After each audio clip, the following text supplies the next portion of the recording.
नमस्कार दोस्तों, आधार क्लासेस के यूट्यूब चैनल पे आपका हार्दिक स्वागत है। राजस्थान पुलिस में जो महिला और बाल अपराध का टॉपिक हम पढ़ रहे हैं उसमें आगे देखिए, आज पढ़ेंगे दहेज निरोधक अधिनियम। दहेज निरोधक अधिनियम 1961। दहेज निरोधक अधिनियम 1961 की हम चर्चा करते हैं तो सबसे पहली बात यह आती है कि दहेज किसे कहा गया है। व्हाट इज डोरी, दहेज क्या है। तो दहेज उन वस्तुओं को कहा गया है, उस लेन देन को कहा गया है जब विवाह के दौरान लड़की के माता पिता के द्वारा जो उपहार दिए जाते हैं वे स्त्री धन कहलाते हैं, और उसके साथ में उस ससुराल के जितने भी नातेदार होते हैं, रिश्तेदार होते हैं, उनके लिए किसी भी प्रकार के जो उपहार हैं, जिसमें हम कह सकते हैं साड़ियाँ, कपड़े, कंबल, चादर, तौलिए, ये सारे किस में आते हैं, दहेज की श्रेणी में आते हैं। तो सबसे पहली बात आपको ये ध्यान रखनी है कि सबसे पहले दहेज के लिए जो कानून बना था आज़ादी से पहले, वो सिंध प्रांत में बना था। कब बना था? सिंध प्रांत में बना। कब बना? 1939 में, 1939 में बना। और इसको कहा गया लेती देती अधिनियम। क्या कहा गया? लेती देती अधिनियम। उसके बाद में बिहार प्रांत ने कोशिश की, दहेज के लिए कानून बनाने की कोशिश की है 1950 में। उसके बाद में बिहार के बाद आंध्र प्रदेश ने 1958 में कोशिश की है। तो जब केंद्र की सरकार के द्वारा दहेज निरोधक विधेयक जो लाया गया था वो 1960 में लाया गया। उसके बाद में लोकसभा और राज्यसभा में वो विधेयक पारित नहीं हुआ। एक तरह से एक सदन ने पारित कर दिया, एक सदन ने उसे पारित नहीं किया। तो संयुक्त अधिवेशन बुलाया गया। क्या किया गया? संयुक्त अधिवेशन बुलाया गया। आपने पढ़ा है कि संयुक्त अधिवेशन किस अनुच्छेद के तहत बुलाया जाता है? तो अनुच्छेद 108 के तहत, भारतीय संविधान के अनुच्छेद 108 के तहत संयुक्त अधिवेशन का प्रावधान है। जब कोई विधेयक लोकसभा में पारित हो जाए, साधारण विधेयक, और राज्यसभा में वो पारित न हो, तो संयुक्त अधिवेशन बुलाया जा सकता है दोनों सदनों का एक साथ। ऐसा पहली बार अनुच्छेद 108 के तहत 1961 में हुआ। 6 मई व 9 मई 1961 को संयुक्त अधिवेशन में इसे पारित करवाया गया। उसके बाद में 20 मई 1961 को राष्ट्रपति के हस्ताक्षर हुए। राष्ट्रपति के हस्ताक्षर के बाद में लागू होने की बात करें हम, तो आप इसको ऐसे याद रख सकते हैं कि दहेज जो है वो एक बीमारी है। कि ऐसी बीमारी है, सामाजिक बीमारी है। और बीमारी का इलाज कौन करता है? बीमारी का इलाज करता है डॉक्टर। कौन करता है? डॉक्टर। तो डॉक्टर्स डे कब आता है? 1 जुलाई को आता है। डॉक्टर्स डे कब आता है? 1 जुलाई को। तो दहेज निरोधक अधिनियम जो है ये लागू हुआ है 1 जुलाई 1961 को। और जम्मू कश्मीर को छोड़ करके, जम्मू कश्मीर में कब लागू हुआ? तो आपको बताना है 31 अक्टूबर 2019 में। 31 अक्टूबर 2019 में जम्मू कश्मीर में लागू हुआ। ये जो तारीख है, राजस्थान पुलिस की तैयारी करने वाले सभी अभ्यर्थी अच्छी तरह से इसे तैयार कर ले। करंट जी क्या क्वेश्चन है ये। जैसा कि आपने पढ़ा है कि अनुच्छेद 370 में कुछ संशोधन किए गए, उसका जो प्रभाव था वो निष्क्रिय किया गया। उस प्रभाव को निष्क्रिय करने के बाद में वो जो प्रभाव निष्क्रिय हुआ है वो लागू कब हुआ है जम्मू कश्मीर में? अनुच्छेद 370 वाला जो प्रावधान हटाया गया है वो कब से सक्रिय हुआ है? वो 31 अक्टूबर 2019 से। ये आपको ध्यान में रखना है।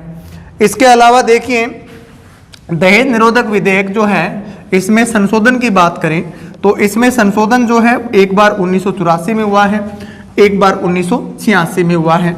2 बार इसमें संशोधन हो चुका है दहेज निरोधक अधिनियम में। नेक्स्ट, इसमें कुछ धाराएं हैं, उन धाराओं की हम चर्चा करते हैं। जब ये दहेज निरोधक विधेयक लाया गया था, लागू किया गया था, उस समय हमारे देश के प्रधानमंत्री का नाम हमें ध्यान रखना है, पंडित जवाहरलाल नेहरू। सबसे पहले धारा एक में प्रस्तावना का उल्लेख किया गया है, प्रस्तावना का उल्लेख, दहेज से संबंधित प्रस्तावना का उल्लेख धारा 1 में। उसके बाद में आता है धारा 2। धारा 2 में दहेज की परिभाषा है, परिभाषा कि दहेज होता क्या है। तो दहेज किसे कहते हैं इसके बारे में सभी जानते हैं आप कि लड़की के विवाह में लड़की के पक्ष के जो लोग हैं, उसके माता पिता हैं, उसके संरक्षक हैं, वो जितने भी उपहार देते हैं जिस ससुराल पक्ष को, उनके नातेदारों को, उनके रिश्तेदारों को, वे सारे किसकी श्रेणी में आते हैं? दहेज और स्त्री धन की श्रेणी में आते हैं। इसके बाद में धारा 3 की बात करते हैं। धारा 3, जैसे धारा 3 ऐसे लिखा जाता है, तो अपराध, अब ऐसे याद रख सकते हैं, अपराध लिखें, इसमें ए जो है यहाँ पे कितना आता है? 3 आ रहा है। तो धारा 3 में क्या है? अपराध है। अपराध किसे माना गया है? दहेज लेना व देना अपराध की श्रेणी में है, अपराध की श्रेणी में आता है। दहेज लेना और देना किसकी श्रेणी में आता है? अपराध की श्रेणी में आता है। इसमें 2 बातें ध्यान रखनी है, सजा का और जुर्माना। अब सजा इसमें कितने वर्ष की है? 5 वर्ष की है।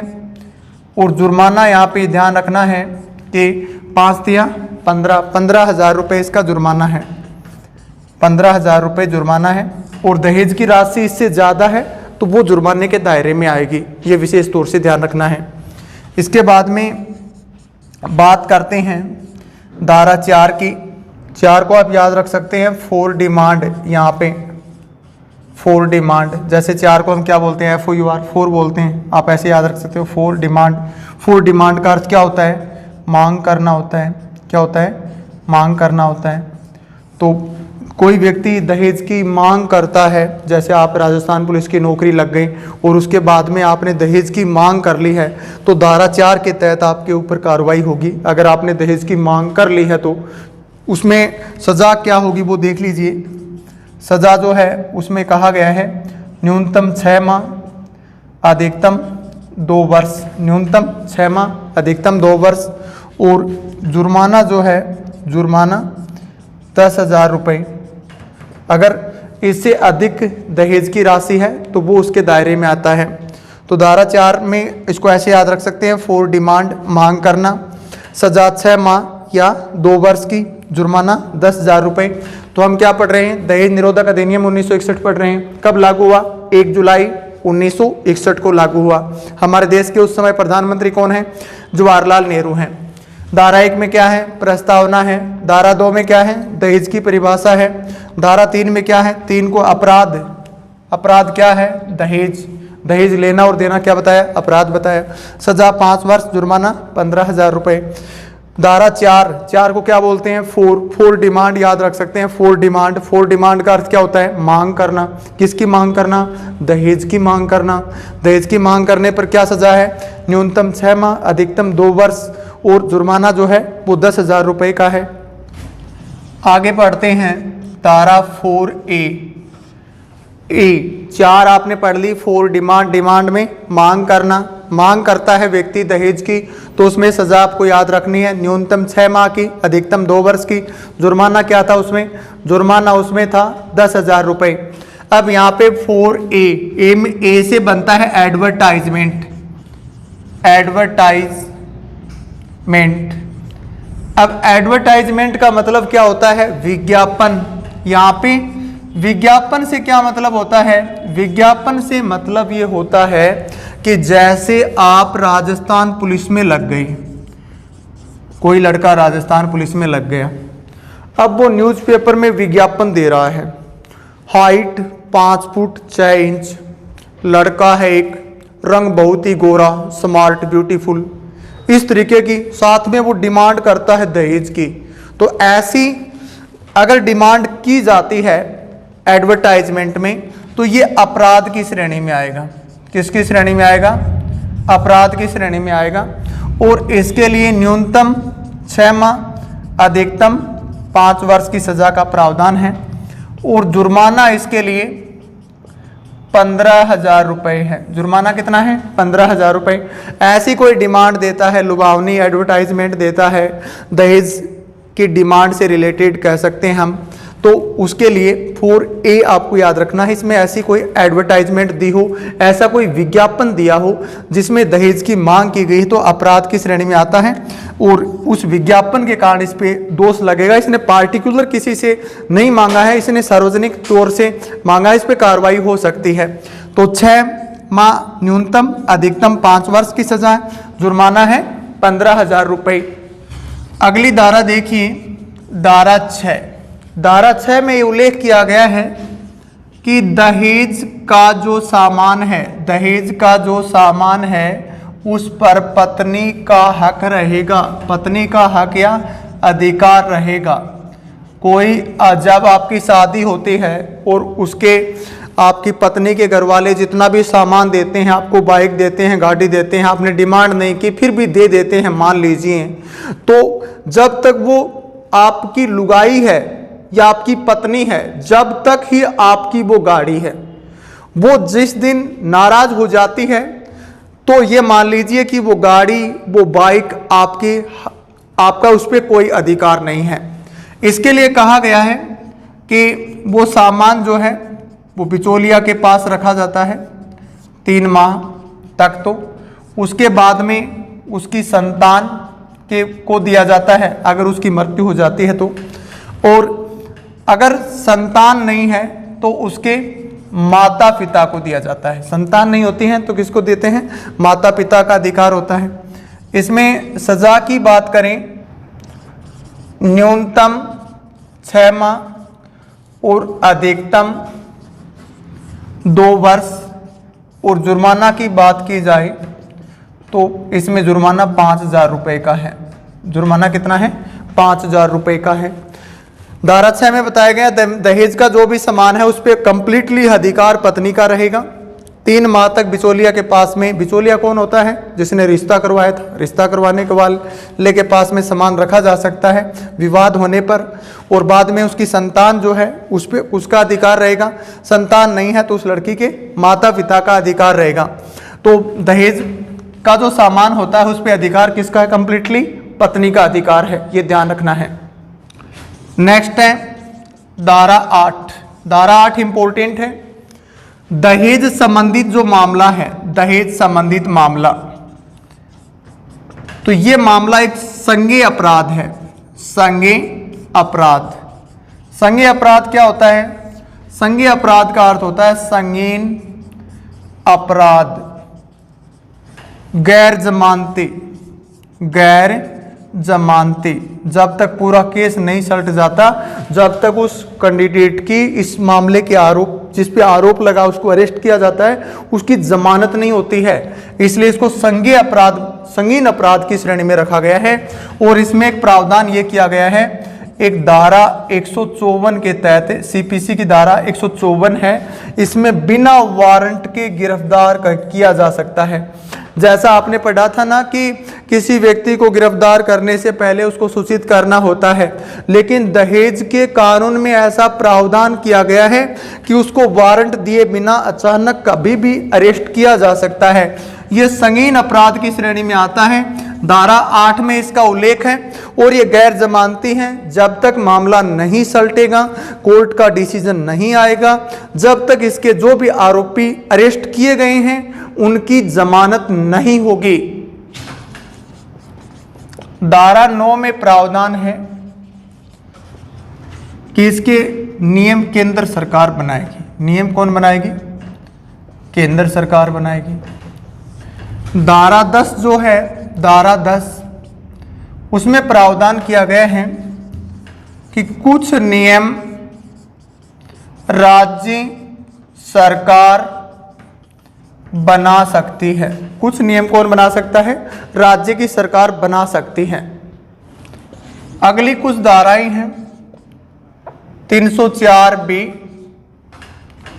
धारा 406 और धारा 498 ए, इनको देखिए 304 बी में ये प्रावधान किया गया है कि किसी लड़की का विवाह हुआ और उसकी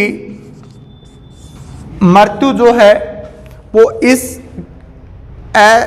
स्पष्ट स्थिति में हुई है कि विवादास्पद स्थिति में उसकी मृत्यु हो चुकी है, विवाह हुए होने के 7 वर्ष के अंदर अंदर, तो उसके घर वाले जो आरोप लगाए कि इसके साथ विवाद चल रहा था, दहेज की डिमांड कर रहे थे ये लोग, इसलिए इन्होंने प्रताड़ित किया, इसलिए इस लड़की ने आत्महत्या कर ली या इसकी हत्या कर दी गई। तो ऐसा अगर होता है, धारा 304 बी में प्रावधान किया गया है। बी में याद रख सकते हैं बीबी, बीबी कौन, जिस लड़के की घरवाली थी, बीबी ने आत्महत्या कर लिया, उसकी हत्या कर दी गई है 7 वर्ष के अंदर, तो उसमें आपको सजा पूछी जाएगी। जैसे कितने वर्ष में घटना हुई, विवाह के 7 वर्ष के अंदर अंदर हुई है, तो 7 वर्ष के अंदर हुई है तो उसमें सजा न्यूनतम 7 वर्ष की है और अधिकतम जो है उम्र कैद की है। अधिकतम क्या है, उम्र कैद की सजा का प्रावधान है। मान लीजिए किसी लड़की का विवाह हुआ, उसके विवाह के 7 वर्ष कंप्लीट हुए नहीं थे, उससे पहले उस लड़की की हत्या कर दी गई या उसने आत्महत्या कर ली और दहेज का आरोप भी उनके ससुराल वालों को बनाया जाता है, तो उन्हें न्यूनतम 7 वर्ष अधिकतम उम्र कैद की सजा सुनाई जा सकती है धारा 304 बी के तहत। धारा 406 जो है इसमें यह कहा गया है कि स्त्री धन वापिस देने से मना कर दिया जाए, मना कर दिया जाए। तो आपको बताया स्त्री धन कौन सा धन है, स्त्री धन वो धन है जो ससुराल वालों ने या उस लड़की के माता पिता ने उसके ससुराल वालों को भेजे थे, जो उपहार, जो कपड़े उसके नातेदारों रिश्तेदारों के लिए, वो सारा स्त्री धन के दायरे में आता है। और उन्होंने देने से, जो दहेज का सामान दिया था वो सारा वापस देने से क्या कर दिया है, मना कर दिया है, तो उसे 3 वर्ष की सजा का प्रावधान है। धारा 498 ए जो है इसको हम घरेलू हिस्सा से जोड़ सकते हैं। ये घरेलू हिस्सा का मामला भी बनता है, क्योंकि जो भी लड़की है उस लड़की के जितने भी नातेदार हैं, उस जिसके साथ उसकी शादी हुई है, उसके माता पिता, उस लड़के की बहन, ये क्रूरतापूर्ण व्यवहार करते हैं, क्रूरतापूर्ण व्यवहार करते हैं, उसे टॉर्चर करते हैं मानसिक सामाजिक रूप से, तो मान लीजिए कि इसके लिए 2 वर्ष की सजा का प्रावधान है। इसमें घरेलू हिस्सा में हम पढ़ेंगे अलग से। घरेलू हिस्सा में बहुत से मामले आते हैं। मारपीट करना घरेलू हिस्सा में आता है, गाली गलौज करना, बात बात पे उसे डांट लगाना। पहले नौकरी की तैयारी कर ली लड़की ने, बाद में नौकरी लग गई, अब वो नौकरी जो है वो करने नहीं दे रहे हैं, ये घरेलू हिस्सा में आता है। नौकरी लग गई है, उसके बाद में उसके घर वाले उसको तंग करते हैं कि ला वो एटीएम माना दे, एटीएम का क्या करेगी तू, ये भी किस में आता है, घरेलू हिस्सा के दायरे में आता है। ये हम अलग से पढ़ेंगे। तो 498 ए में क्या बताया गया कि उस लड़की के साथ में कोई घरेलू हिस्सा होती है, क्रूरतापूर्ण व्यवहार होता है, तो उसके लिए 2 वर्ष की सजा का प्रावधान है। तो ये हमने दहेज निरोधक विधेयक जो था, अधिनियम था, उससे रिलेटेड जो मुख्य पॉइंट थे एग्जाम की दृष्टि से, वैसे और बहुत सी धाराएं हैं। इसकी पूरे बुक की पीडीएफ जो है उसकी कॉपी टेलीग्राम पे डाल देंगे, लेकिन मुख्य मैं यहाँ पे करा रहा हूँ ताकि आपको याद रह जाएं। जहाँ से क्वेश्चन बनने की ज़्यादा संभावना है वो फैक्ट यहाँ पे ज़्यादा पढ़ाने की कोशिश की जा रही है। धन्यवाद।